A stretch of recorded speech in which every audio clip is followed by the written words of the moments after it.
Hello and welcome back. I'm Lee. I am currently doing a multi-part little series on the Elman Induction. So parts 1 and 2 have been finished already. This is part 3. Part 1 is arm raising and lowering. Part 2 is opening and closing your eyes and opening them again. And part 3 is eye closing and also relaxation. So Elman really likes relaxation. And while I think it's important for this particular part of the induction, hypnosis does not have to have anything to do with relaxation at all. And in fact, a lot of people really struggle with relax. And so while I hope that even if you have a hard time with that, you can understand the process that I'm going to walk you through in terms of the eye relaxation. But just to give you a little bit of overview, when people relax, sometimes it's really hard because they just don't know what that means.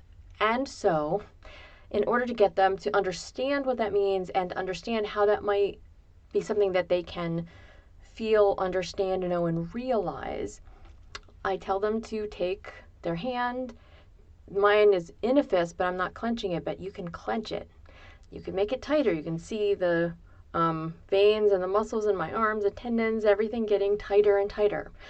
And then when I release it, you can see how the physical act of doing that will relax things. So sometimes people need to tighten up their whole body in that same way. You can literally do that to every single part of your body, from your toes all the way up to about here. I don't know how to get the top of my head to relax, but from every other bit of my body, I can tense those muscles. So if you think you have problems with relaxing, for the most part, don't even worry about it in trance. However, if that is your goal, because usually it's just a byproduct. Usually people relax after a hypnosis session, or they feel more relaxed after a hypnosis session anyway. But if you're one of those people that has a problem with actually relaxing while you're in trance, this is one way you can do it. You can tighten up things and you can let them go, and you can realize that that is a thing you're capable of making happen. One thing I often tell to people, excuse me, is that I'm only going to tell you to do things in and for that state of trance that I'm 100% sure that you're capable of making happen. So whether or not you know you're capable of making something happen, I have faith in you. Even if you don't know how to do it right away, your unconscious mind can help you figure a lot of things out. And if you need some tips and tricks to make those things happen, and that's just the first one that I'm going to talk about today, tightening things up and letting them go, so that you can understand that you are capable of doing things in both directions, making things more tense, making things more relaxed. Okay, so this one, part 3, focuses on the eyes again. I'm not 100% sure why they do it in the other way they do it, but for me, while I love when people have their eyes open in trance, for this particular induction, once your eyes have been open and closed, open and closed, open and closed, I like to have now be the time that you find yourself closing them and to keep them closed.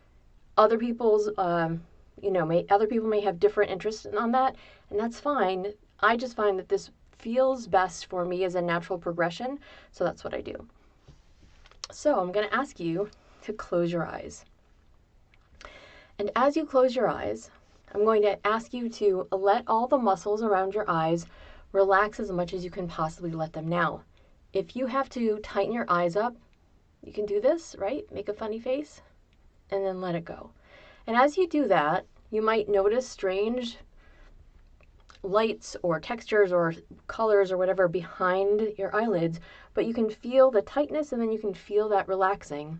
So the particular words for this in Elman are, go ahead and relax all those tiny little muscles in and around your eyelids. Relax those muscles so limp, so loose, and so completely relaxed that they just don't want to work. When you know that that's what you've done, that you've gotten them that relaxed, just go ahead and give it a little test. Now, go ahead and open your eyes up. So for some people, that's not usually exactly how I say it, but that is the wording, or pretty close to the wording of the way Elman had written it. So for some people, you are supposed to try to open your eyes. So your eyes are closed and you're supposed to try to open them. And usually what I say to people is go ahead and try to open them. And you might notice that some more light comes in. You might notice that they lift up just a little bit. And you can see things down here in the periphery of that kind of vision. But your eyelids just simply don't go up all the way. Your eyebrows might go up when you try that and you realize that it's not going to work. Go ahead and keep them closed. You're always going to get some people who think, I can open my eyes. Yes, of course you can. I haven't done anything physical to prevent that from happening, and it's not magic, even though sometimes hypnosis feels like it. So if you're one of those people who's going to open your eyes, really don't, because the whole point of this is to be suggestible. If you want hypnosis to work for you on some level, you need to be suggestible and open to the suggestions. And even if you're not completely consciously suggestible, sometimes you have to do the things that's expected of you in order to get the unexpected or the desired things to happen. One thing that I sometimes tell people who are like that is to pretend that I have super glued your eyes shut. Or imagine that you're a kid who has been told, pretend I've super glued your eyelids, your eyelids together, upper and bottom together. Kids are really, really great at playing along. So if I was a kid pretending to do that, I'd be like, yep, totally stuck, super glued shut, can't do anything about it. It's not a terrible thing. It's a fun thing. Please keep that in mind. So if you are an adult who needs a little bit of extra help in keeping your eyes shut when they're supposed to be shut, give that a try. Imagine they're super glued shut. You're trying to open your eyes. You can feel your eyebrows raising up a little bit. You can perhaps see more light coming in through your eyelids as they stretch out, but your eyelids stay shut.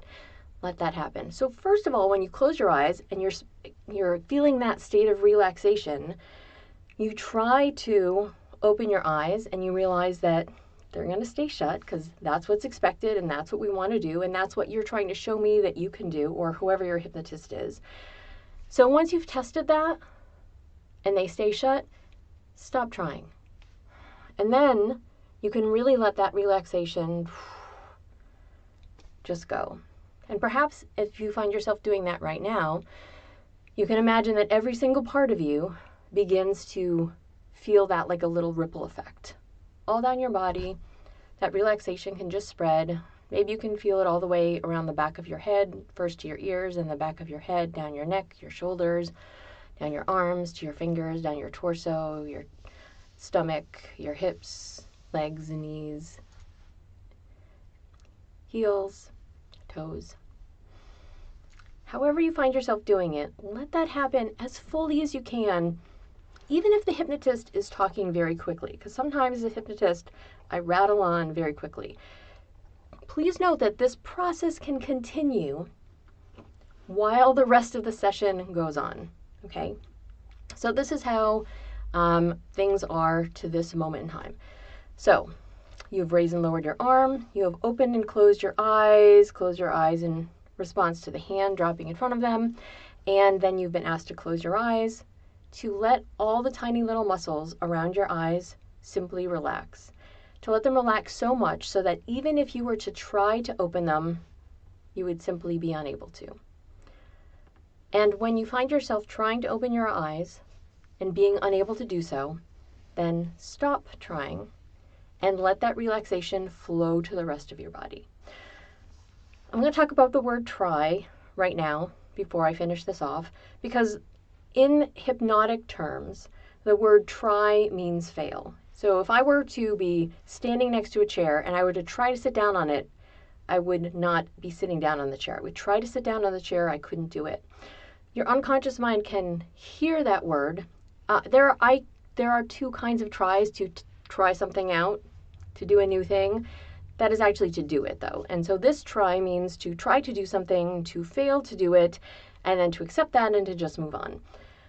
It's very common for hypnotists to use that kind of language for people to realize that they are not supposed to do a thing. You try, you fail, your unconscious mind gets a high five and a good job, and you get to move on to the next step. So that's step 3, and I will do steps 4 and 5 in subsequent parts. But for now, make sure that you find yourself wide awake. So I'm going to count to 10. You can come all the way back if you weren't back yet. 1, 2, 3, 4, 5, 6, 7, 8, 9, and 10.